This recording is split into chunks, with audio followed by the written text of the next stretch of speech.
جب جہاد ہوگا تو ظاہر سی بات ہے کہ کفار مغلوب ہوں گے. اب ان کی زمین حاصل ہوگی، وہ زمین یا تو خراجی ہوگی یا زمین عشری ہوگی. تو اسی لیے اس باب میں عشر اور خراج اس کو بھی بیان کیا جائے گا. اور ظاہر سی بات ہے کہ عشر اور خراج کا نظام قائم کرنے کے لیے امیر بھی ہونا چاہیے، اسی لیے امارت کو بھی بیان کیا. اور فے کا اطلاق اس فے پر بھی ہوتا ہے جو بغیر لڑائی کے حاصل ہو، اور مال غنیمت پر بھی ہوتا ہے، اور مال غنیمت میں سے خمس بھی نکلتا ہے. اسی لیے اس کتاب کے اندر غنیمت کو بھی بیان کیا جائے گا، اور غنیمت سے نکلنے والے خمس کی کیا مصارف ہیں اس کو بھی بیان کیا جائے گا.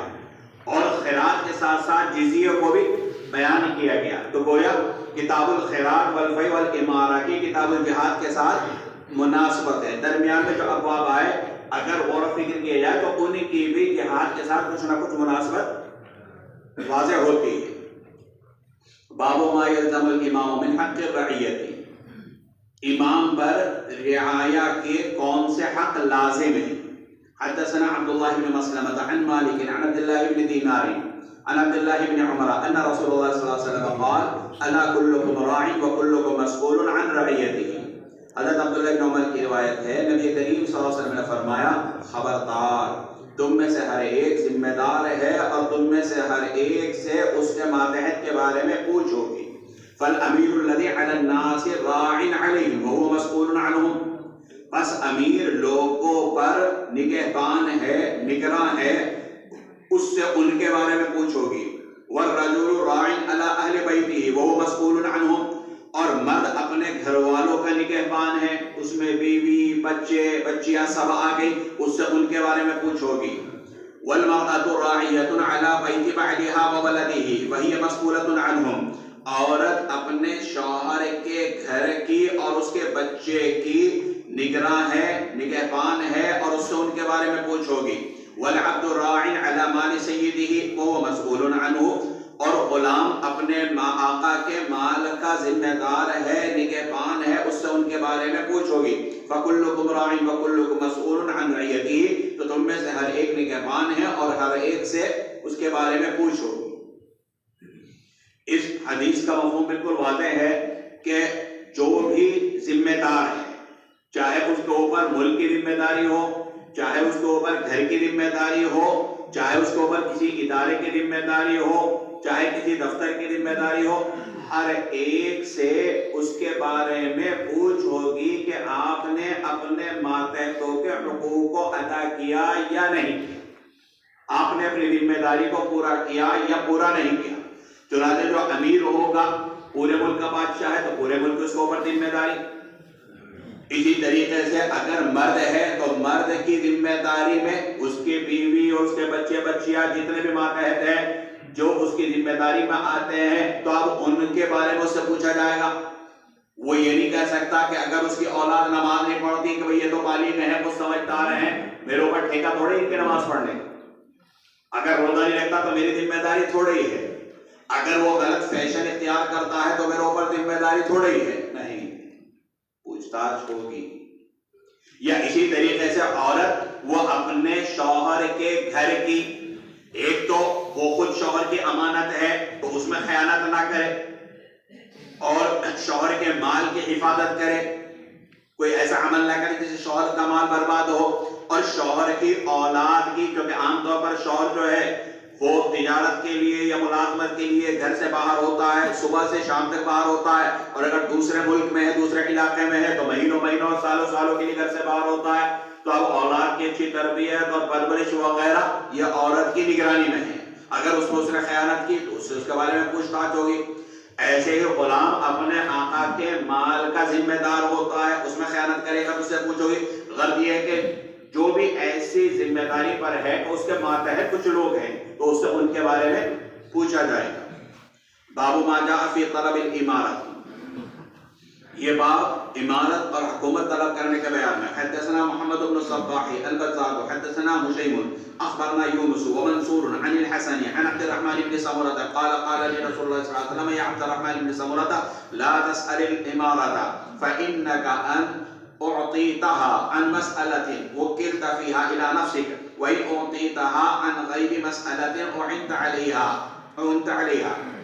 عبد الرحمن بن سمرہ کی روایت ہے کہ حکومت کو طلب مت کر، کیونکہ اگر تجھے جو تو نے مانگا اس کو دے دیا گیا وکلت فیہا الی نفسک، تو اس میں تجھے تیرے نفس کے حوالے کر دیا جائے گا. وَإِنْ أُعْطِيتَهَا عَنْ غَيْرِ مَسْأَلَةٍ، اور اگر بغیر مانگے اس چیز کو تجھے دے دیا أُعِنْتَ عَلَيْهَا، تو اس پر تیری مدد کی جائے گی. یہاں پر بیان کیا کہ کوئی بھی عہدہ طلب نہیں کرنا چاہیے. کیوں؟ اس لیے کہ عہدہ طلب کرنا گویا اپنے اوپر اعتماد اور بھروسہ کرنا، اور جب اپنے اوپر اعتماد اور بھروسہ کرنا ہے تو توکل بھی یہ خلاف ہے. اللہ پر اعتماد نہیں رہے گا، اللہ پر بھروسہ نہیں رہے گا. چنانچہ روایت کا مفہوم یہ ہے کہ جو تو نے مانگا اگر وہ تجھے دے بھی دیا گیا تو اللہ کی اس چیز کی اور ان ذمہ داریوں کے پورا کرنے پر تیری مدد نہیں ہوگی، بلکہ تجھے تیرے نفس کے حوالے کر دے. تو نے اپنے اوپر اعتماد کیا، اللہ پر بھروسہ نہیں کیا. اور اگر تجھے کچھ بغیر مانگے دے دیا جائے تو جو کہ وہ اللہ کی طرف سے مل رہا ہے تو لہذا اس میں تیری مدد ہوگی، تیری نصرت ہوگی، تو اس میں کامیاب ہوگا.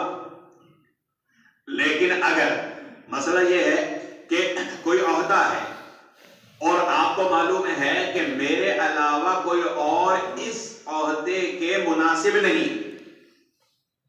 اور اگر میں نے اس وقت اس کو طلب نہیں کیا تو جو ذمہ دار ہے وہ کسی ناکارے کے حوالے کر دیتا، اور ناکارے کے حوالے جو ہوگا تو ظاہر سی بات ہے وہ بیڑا غرق کر دے گا.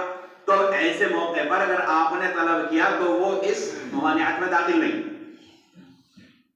لیکن آپ بھی طلبگار ہیں اور دوسرے بھی طلبگار ہیں، آپ بھی حقدار ہیں اور دوسرے بھی حقدار ہیں. اگر آپ کو نہ ملے دوسرے کو ملے تو اس کی وجہ سے کوئی نقصان نہیں ہوگا. جو صلاحیتیں آپ میں وہ صلاحیتیں اس کے اندر ہیں تو پھر طلب نہیں کرنا چاہیے، تو پھر وہ اس ممانعت کے اندر داخل ہوگا. یہ آپ میں صلاحیت ہی نہیں، وراثت کی وجہ سے آپ طلب کر رہے تو پھر وہ اس ممانعت کے اندر داخل ہوگا. حدثنا وهب بن بقية حدثنا خالد عن اسماعيل بن ابي خالد عن اخيه عن بشر بن قرة الكلبي عن ابي بردة عن ابي موسى رضي الله عنه قال انطلقت مع رجلين الى النبي صلى الله عليه وسلم فتشهد احدهما. ابو موسیٰ اشعری رضی اللہ تعالیٰ کی روایت فرماتے ہیں کہ میں دو آدمیوں کے ساتھ حضور صلی اللہ علیہ وسلم کے پاس گیا.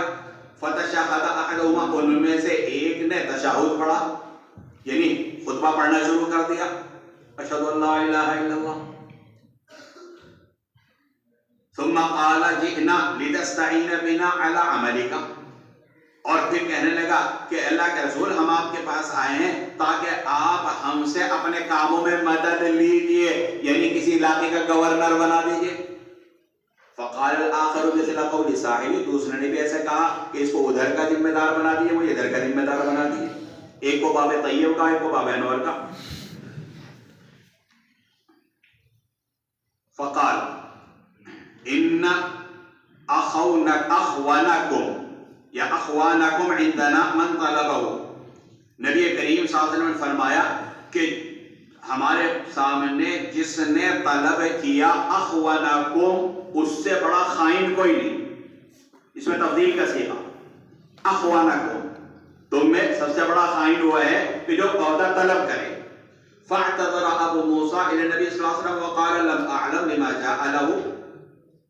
ابو موسیٰ اشعری کے ساتھ جو کہ دونوں آئے تھے انہوں نے کہا کہ اللہ کے رسول صلی اللہ علیہ وسلم مجھے نہیں پتا تھا یہ کس مقصد کے لیے آ رہے ہیں. یہ کہنے کہ میں بھی ہم چلیں گے، میں نے کہا چلو ساتھ چلو، لیکن ان کا یہ مقصد تھا تو گویا معذرت کی کہ کبھی آپ سوچے کہ میں ان کو اسی مقصد کے لیے لایا تاکہ ان کو ذمہ داریاں دلوا دوں، اس کو ادھر کا اس کو ادھر کا ذمہ دار بنا دوں، تو مجھے بالکل پتا نہیں تھا. فلم يستعن بهما على شيء، نبی کریم صلی اللہ علیہ وسلم نے ان دونوں سے کوئی کام طلب نہیں کیا، کسی کام میں مدد نہیں لی، حتی مات، یہاں تک کہ وفات ہو گئی، اس دنیا سے تشریف لے گئے. مقصد یہ ہے کہ اس روایت کے اندر بھی جو واقعہ بیان کیا اس میں عہدے کی طلب کا واقعہ بیان کیا کہ دو آدمی نے عہدہ طلب کیا، اور حضرت ابو موسیٰ نے وضاحت کرتے ہوئے کہا کہ مجھے معلوم نہیں تھا کہ میرے ساتھ کس مقصد کے لیے آئے. لیکن نبی کریم صلی اللہ علیہ وسلم چونکہ ان دونوں نے عہدہ طلب کیا تھا، ان کو کوئی ذمہ داری نہیں دی، ان سے کسی طرح کی کوئی مدد نہیں دی، تو اس کا وہ مطلب یہ ہے کہ اپنے آپ کوئی عہدہ طلب نہیں کرنا چاہیے۔ باب فی الطریق یولا، نابینا کو ذمہ داری دینے کے بیان۔ حدثنا محمد بن عبد الله المخرمي حدثنا عبد الرحمن بن مهدي حدثنا عمران القطاني عن قتادة عن انس ان النبي صلى الله عليه وسلم استخلف ابن مكتوم على المدينة مرتين۔ حضرت انس کی روایت ہے کہ نبی کریم صلی اللہ علیہ وسلم نے حضرت عبداللہ ابن مکتوم کو مدینہ میں 2 مرتبہ خلیفہ بنایا۔ یہاں پر باب قائم کیا کہ نابینا کو خلیفہ بنانا جائز ہے، اور روایت کے اندر بیان کیا کہ نبی کریم صلی اللہ علیہ وسلم نے بھی حضرت عبداللہ ابن مکتوم کو 2 مرتبہ خلیفہ بنایا۔ نبی کریم صلی اللہ علیہ وسلم جب غزوات کے لیے مدینہ سے روانہ ہوتے تھے تو کسی کو اپنا خلیفہ بناتے تھے، تو حضرت عبداللہ ابن مکتوم کو بھی خلیفہ بنایا۔ لیکن علماء نے بیان کیا کہ یہاں پر خلافت سے خلافت عامہ مراد نہیں ہے، ولایت عامہ مراد نہیں ہے، امیر کامل بنانا مراد نہیں ہے، کیونکہ اس کے لیے تو خلقت کامل شرط ہے۔ ولایت عامہ کے لیے خلقت کامل شرط ہے، اور ہدایت کے اندر ہے کہ شہادت کی اہلیت ہونا بھی شرط ہے، اور ظاہر سی بات ہے جو نابینا ہے وہ تو خلقتاً کامل نہیں، گونگا ہے خلقتاً کامل نہیں، اور نابینا کی شہادت بھی قبول نہیں ہوگی۔ تو یہاں جو خلیفہ بنانے کا ذکر ہے اس سے ولایت عامہ مراد نہیں ہے، بلکہ صرف نماز کے لیے خلیفہ بنانا مراد ہے۔ سمجھ میں آ رہا نہیں آ رہا؟ یہاں پر صرف نماز کے لیے خلیفہ بنانا مراد ہے۔ حافظ ابن حجر نے لکھا کہ حضور صلی اللہ علیہ وسلم جب مدینہ سے باہر نکلتے تھے تو 13 مرتبہ حضرت عبداللہ ابن مکتوم کو نماز میں اپنا خلیفہ بنایا، 13 مرتبہ، اور یہاں روایت میں کتنی مرتبہ ہے؟ 2 مرتبہ۔ یہی تعارض ہے، لیکن کوئی تعارض نہیں۔ یہاں جواب دیا جائے گا کہ یہاں راوی نے اپنے علم کے اعتبار سے 2 مرتبہ کا ذکر، اس کو معلوم نہیں تھا کہ 13 مرتبہ خلیفہ بنانا پائے گا، تو اس کو 2 مرتبہ کا علم تھا تو اس نے 2 مرتبہ کا ذکر کر دیا، تو کوئی تعارض نہیں۔ تو حافظ ابن حجر نے کہا کہ 13 مرتبہ عبداللہ ابن مکتوم کو خلیفہ بنایا، لیکن صرف نماز کے لیے، ولایت عامہ یہاں پر مراد نہیں ہے۔ باب فی اتخاذ الوزیر، وزیر بنانے کے بیان میں۔ حدثنا موسیٰ بن عامر المری حدثنا الولید حدثنا زہیر بن محمد عن عبد الرحمن بن قاسم عن ابی عن عائشہ رضی اللہ عنہا قالت قال رسول اللہ صلی اللہ علیہ وسلم اذا اراد اللہ بالامیر خیرا جعل له وزیر صدق ان نسی ذکرہ وان ذکر اعانہ۔ حضرت عائشہ کی روایت ہے، نبی کریم صلی اللہ علیہ وسلم نے فرمایا کہ جب اللہ تعالیٰ کسی امیر سے، کسی حاکم کے بارے میں خیر کا ارادہ کرتے ہیں تو اس کو سچا وزیر عطا فرماتے ہیں۔ اگر وہ بھول جائے تو وہ اس کو یاد دلا دیتا ہے، اور اگر یاد ہو تو اس کی مدد کرتا ہے۔ وَإِذَا أَرَادَ اللَّهُ بِهِ غَيْرَ ذَلِكَ، اور اگر اللہ تعالیٰ اس کے علاوہ کا ارادہ کرے، جَعَلَ لَهُ وَزِيرَ سُوءٍ، تو اس کو پورا وزیر عطا کرتے ہیں۔ إِن نَسِيَ لَمْ يُذَكِّرْهُ، اگر امیر بھول جائے تو یہ وزیر اس کو یاد نہیں دلاتا۔ وَإِن ذَكَّرَ، اور اگر امیر کو یاد ہو، لَمْ يُعِينُهُ، تو یہ وزیر اس کی کسی طرح کی کوئی مدد نہیں کرتا۔ غرض یہ کہ جو باب قائم کیا وزیر بنانے کا، تو اس سے معلوم ہوتا ہے کہ اگر بادشاہ مختلف کاموں کے لیے اگر اپنے وزراء بنا دے کہ تو یہ کام، تو یہ کام، تو یہ کام، تو اس کی بھی گنجائش ہے اور اس کی اجازت ہے۔ یہاں پر بیان کیا کہ جب اللہ تعالیٰ کسی امیر اور حاکم کے ساتھ خیر کا ارادہ کرتے ہیں، چاہے وہ ملک کا حاکم ہو، چاہے کسی علاقے کا حاکم ہو، چاہے کسی ادارے کا حاکم ہو، تو اللہ تعالیٰ اس کو اچھے معاونین عطا کر دیتے ہیں۔ اب ان معاونین کا جو اچھے ہیں ان کا کام کیا ہوتا ہے کہ اگر حاکم بھول جائے تو یاد دلا دیتے ہیں، اور اگر یاد ہے تو اب اس کے اوپر عمل کیسے کیا جائے تو اس میں اس کی مدد کرتے ہیں، اور اگر وہ برے مشیر ہوتے ہیں جو ہمدرد نہیں ہوتے تو وہ اس کی کسی طرح کی کوئی مدد نہیں کرتے۔ اگر امیر اور حاکم بھول گیا تو یاد نہیں دلاتے، اور اگر اس کو یاد بھی ہے تو کسی طرح کی اس کے ساتھ مدد کا معاملہ نہیں کرتے۔ اور آپ تاریخ کے اندر دیکھیں بادشاہوں کے ترقی یا بادشاہوں کے زوال کا جو سبب بنے ہیں وہ ان کے وزراء ہی بنے ہیں. ان کے اچھے وزراء ہیں تو انہوں نے ایسے سے مشورے دیے کہ ملک ترقی کرتا چلا گیا، اور اگر برے وزراء ہوئے تو جو کہ ان کا مقصد تو لالچ ہوتا تھا، اسی وجہ سے ایسے برے وزراء جو ہے وہ دشمنوں کے ہاتھ میں بک جاتے تھے. خود ہمارے ملک میں جو مسلمان حکومت گئی وہ انہی لوگوں کی وجہ سے بادشاہوں نے جس کو جس علاقے کا ذمہ دار بنا دیا، انہوں نے بجائے بادشاہ کے ساتھ تعاون کرنے کے اور اس کی حمایت کرنے کے اور اس کے ساتھ کھڑے ہونے کے، دشمنوں کے ہاتھ پیسے کے لالچ میں عہدوں کے لالچ میں بکے اور بعد میں خود بھی اپنے اقتدار انہوں نے گوا دیا. تو یہی عروج و زوال کا سبب بنتا ہے.